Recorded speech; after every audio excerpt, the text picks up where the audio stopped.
Welcome to this edition of In Our Community. I'm your host, Tasha Lane, and today we wrap up our final discussion with Dr. Rebecca Field about her book on human greatness, 21 Compelling Stories to Open Your Heart. Thank you for joining us on the show again. Oh, thank you so much, Tasha. It's good to be here, and it's good to see you too. Good. So you wrote this book. I did. And tell us about this book. Tell us about this human greatness book. Well, I came to it.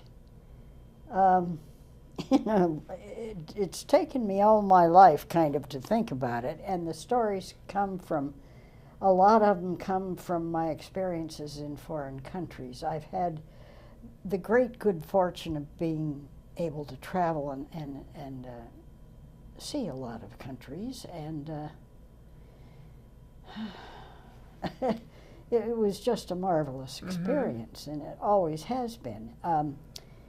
And, you know, some countries, like Japan, like Russia, believe it or not, I just fell totally in love with. And, you know, I've always called myself half Japanese, and Why? This is Why do typical you reaction. do that? Well, I know I don't look Japanese, but I felt so at home there. So I don't know how to say it, comfortable. Okay. In that environment. And when I went by myself, and I was all of 23 years old, and Wow. you know, it was before very many Americans were doing that, or American women anyway. And you know, Japan was a formidable enemy in World War II. And they just make the best friends you can imagine. The best what? Friends. Oh, friends. Okay. I just fell in love with them. So they started, that kind of started you on the journey of writing this, or when you think about your experiences there, yes, writing and the book? of course I wanted to write even when I was first in Japan, and hardly dry behind the ears. But I knew that someday I wanted to write, and it finally, you know, for years and years I didn't do it and couldn't do that. But it finally came about that I could, and so I did. I wrote, and it was very satisfying. And Okay. why am I half Japanese? I don't know, except that I learned more there about who I was, or who I am. And that's not an egotistical kind of question. It's philosophical, it's universal, it's a question that we all need to ask. Who am I? What am I doing here?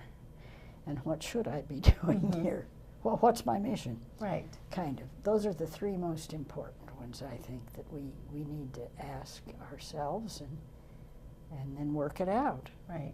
Now, is this book available now, or when? Not quite. Okay. Not quite. I think it will be available. It will be available. I'm saying that strongly, and with intention. It will be available by the end of this month. Okay. And where can you get the book? You can get the book from Amazon.com or my website, which is RebeccaAField.com. Okay. All right. So we'll be looking out for the book. I'm definitely going to get a copy because I want to read all these stories that you have in your book about human greatness. Speaking of the word greatness, yes, who is great? Who is great? Everybody is great. Why do you say that? Well, because we all have that potential. Greatness is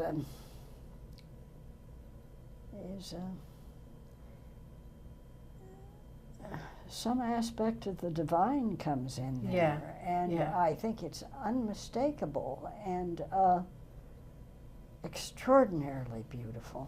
And you know, it creates moments when there's an awe. Right. That just, that is what greatness is, though. Yeah. If there's an awe, I mean, there's an awness about, Yes. it's such a big word, as we talked about earlier. Yes, yes. It's such a big word. It is. You know, it has to be divine. Yeah, it has to be. Mhm.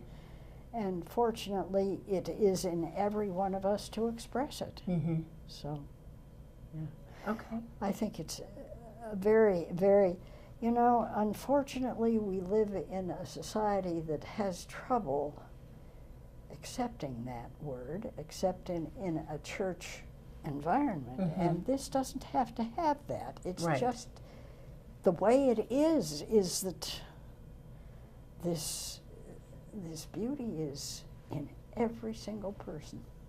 Mm-hmm. And I know you've written about it. And I want you to tell me about, because I want to get to these stories that you have in your book.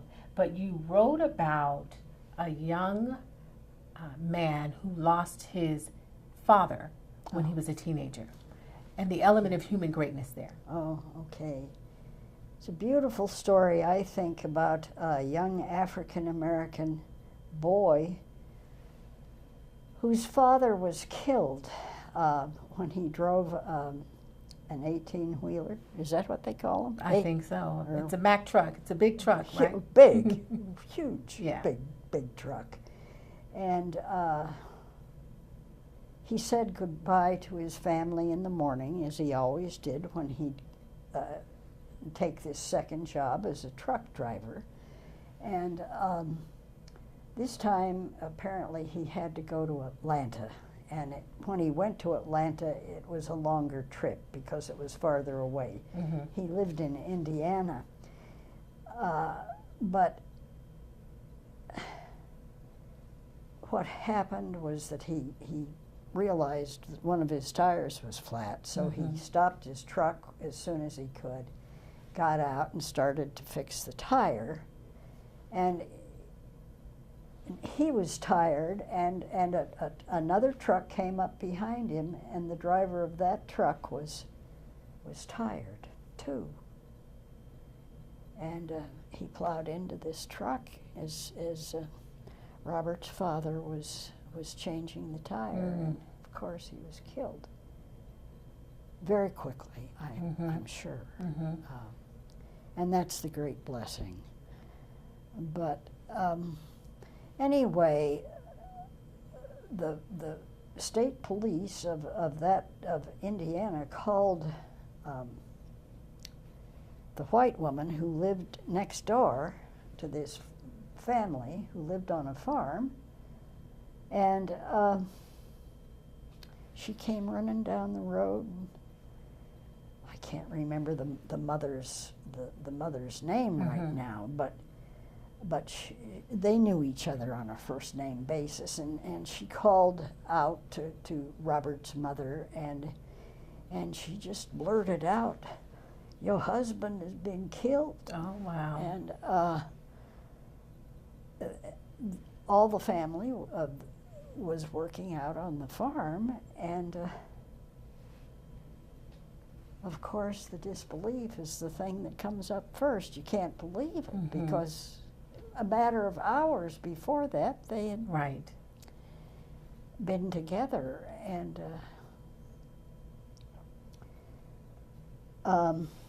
anyway, the long and short of it is that she was basically an uneducated woman, Robert's mother, but she had enough education to know that she needed more and could use more. And she told her children, Robert and his 3 sisters, that she would go into town in the morning and apply for a job, and that they didn't need to worry because they would be all right. And she went into the little town, or the bigger town, and applied for a job, and she was given a job immediately. And they found, the nurses watched her, and the doctors, and so did the administrators of the hospital, and found that she was very good with patients. She cheered them up, she made them happy, she made them think that they were going to get well and could handle life at home without problems. And she just brought good cheer, goodwill. And it was genuine on her part when she dealt with these people. And anyway, the administrator brought her into the office, his office, and he said, you know, people have been watching you. And they tell me what a wonderful job you do, and I would like to suggest that you get a degree in nursing. And I can help you with this. And so he opened some doors, and she got a degree in nursing, a full nursing degree. And worked in this hospital for about 30 years, and supported her children through all their years of school. And Robert went to graduate school and studied psychology. He became a doctor in psychology. And you know, he's such a compassionate man. And psychology, frankly, is a good place for that kind of beautiful energy. And the girls, well, I think one of them became a dietitian, and another one worked in a corporation that manufactured medical supplies. And I don't remember what the other one did, but she did it. She's still living. Wow. And his mother. His still mother, living. And he's in his late 60s or maybe early 70s now. But she was so broken up, just shocked by the death of her husband. And she knew immediately that it was up to her to take care of her children. And by George, she took hold instantly almost. And you know, Robert, as I understand it, sat down by her and put his hand on hers, and she couldn't stop crying. She was so upset. But and the white woman stayed with her and helped her. Thank God. And so, you know, the greatness was undoubtedly evident in all the players in this this particular the doctor story. that helped her go back to school, encouraged her. That's right. But whatever her name was, Mama was probably the most outstanding in this story at that moment. And you know, they all displayed courage, I'm sure. So how do you, when something like that happens, because that's, you know, like you said, when you lose a loved one, that and it's unexpected, or either way, whether it's expected or not, it's a tragedy. How does a person maintain a sense of greatness when they've got all this chaos going on around them? How do you do that? I don't know. It's you know, the timber of the human spirit really shows up in moments like that, and it shows up right away. Like this boy seemed to know just how to handle his mother and put her at ease, because she was so broken up that she could hardly function. And yet, before she went to bed that night, she had it in her mind what she was going to do and how she was going to take care of her children. So she was able to maintain some sense of perspective on greatness. I think so. And, you know, I've experienced several deaths in my family, and I'm not a weeper. It just is one of those things I'm not. And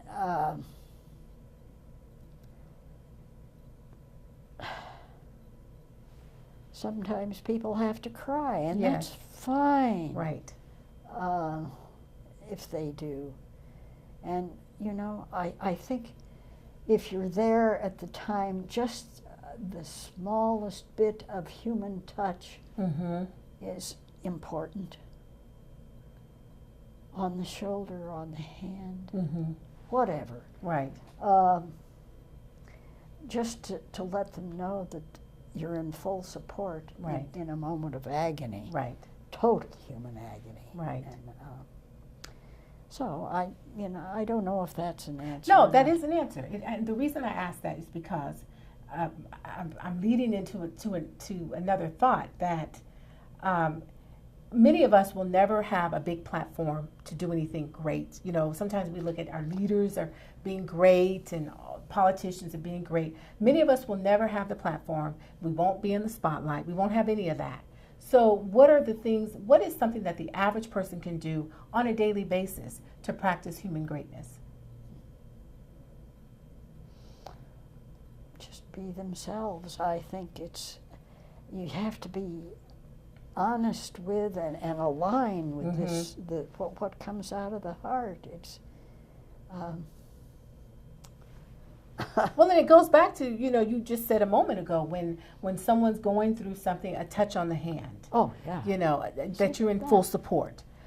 There's all kinds of things that one can do to show some sense of human greatness. Yeah. Because I think we focus a lot on always doing something big, always being in the spotlight, having our name on something, because that to us seems like we really arrived. We've really done something great. But it's really not about that. But that's right, except in a sense it is, in that Robert and his 3 sisters, they experienced human greatness among themselves and with their mother, and when they said goodbye to their father. Yes.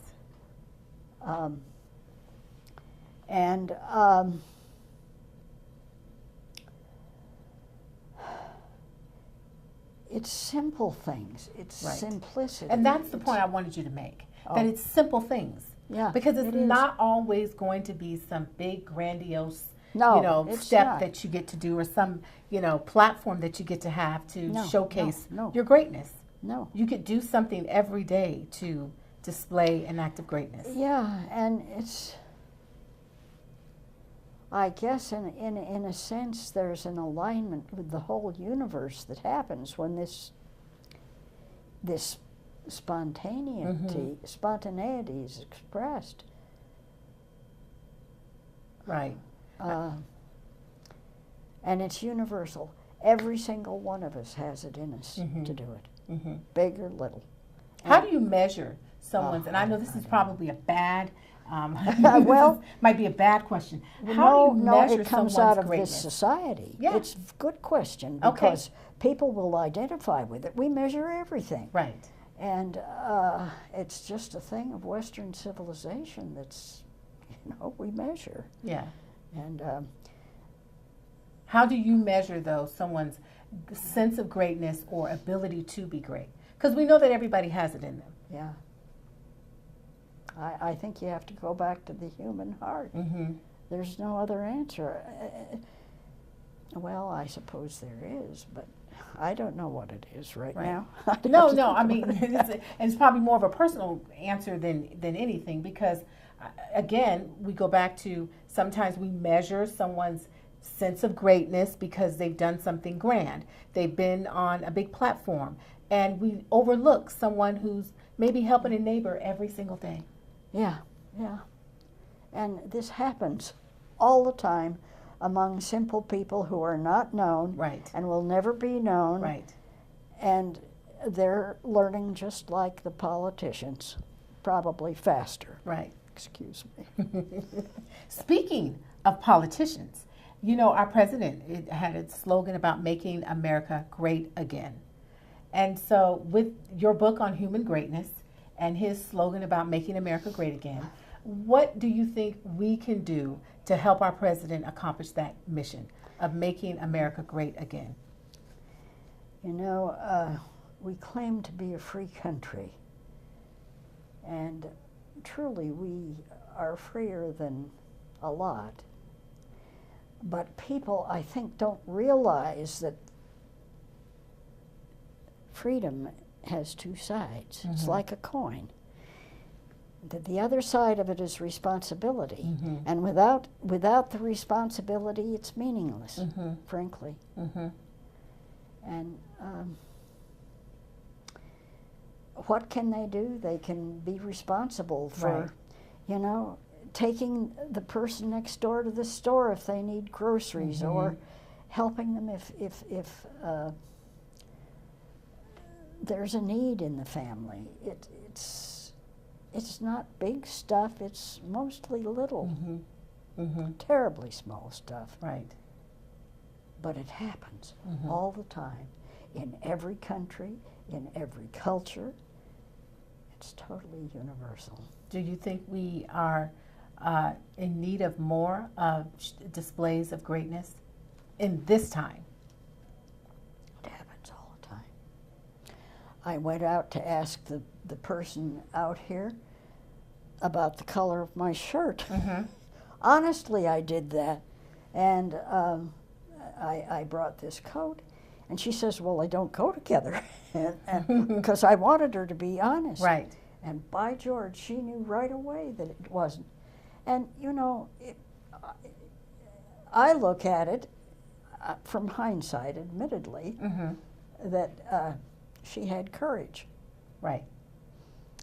And I don't know whether she saw that in herself, but it just came right out of her. Yeah. She did what I needed, and I went down the hall and took off my sweatshirt. So I think our desire should be to be ourselves, Mm-hmm. Mm-hmm. to take joy and about who we are, because each one of us is so incredibly special. Right. And I know it's so easy, and I fall into this all the time myself. Not good enough. I don't know enough. And this apparently is something that most people have to fight all the time. Right. You don't have to be an expert Uh-uh. to showcase human No, greatness. No, no. You don't. And you know, in many ways, I have a little online business trying to sell my books and to write blogs, and it's nothing you can try, Mm-hmm. because it happens spontaneously. The ancient Chinese had a word, Tsujan, and I'm probably... Say that word again. Tsujan. Tsujan, okay. T-S-U or T-Z-U-J-A-N. And it means spontaneous, and the ancient Chinese respected this. And that's what greatness is. It's spontaneous, and it's meaningful, and it comes from the heart. And you don't prepare for it, you know. She didn't prepare, have to look at a color chart. Right. She just knew immediately. Right. So I did what she told me. Right. Absolutely. So, because I don't have that much of a color sense. So, go ahead. Oh no, that's all. Well, no, I was going to ask you, because you completed this book on greatness, and I just wanted to know what's next. Well, okay. What's next is that I have, with a group in the Pachamama Alliance, I have read the book, The New Jim Crow by, I forgot her name, but anyway, she's a brilliant African-American attorney. And I was shocked beyond words about what happens to African Americans in this country. I'm terribly ashamed. And my next book will be interviews of African American men in particular, but their families also, who have experienced greatness, because even though they may have had a drug or not, Mm-hmm. they're totally capable of it, realizing around them as well as expressing what's within them in terms of greatness. So I hope in a year to have a book about African Americans, because there's a chink in the fence right now, separating the races, and even if I could just convince one to stop this stupidity, I'd be so happy, so happy. I look forward to that book. You're going to be busy. You've got a lot going. You know, it's funny. I've asked a number of people so far if I could interview them, and it's just like dead. It's just dead. And I'm hoping as soon as this other book is out and I can release it from having to think about it, that things will change, and that doors will open. And I'm sure they will. I'm definitely sure they will. So I'm going to keep my eye out for the next book from Dr. Rebecca Fields. Oh, bless your I heart. appreciate you coming to the show. Thank you, everybody, for watching this edition of In Our Community. I'm your host, Tasha Lane. Good night.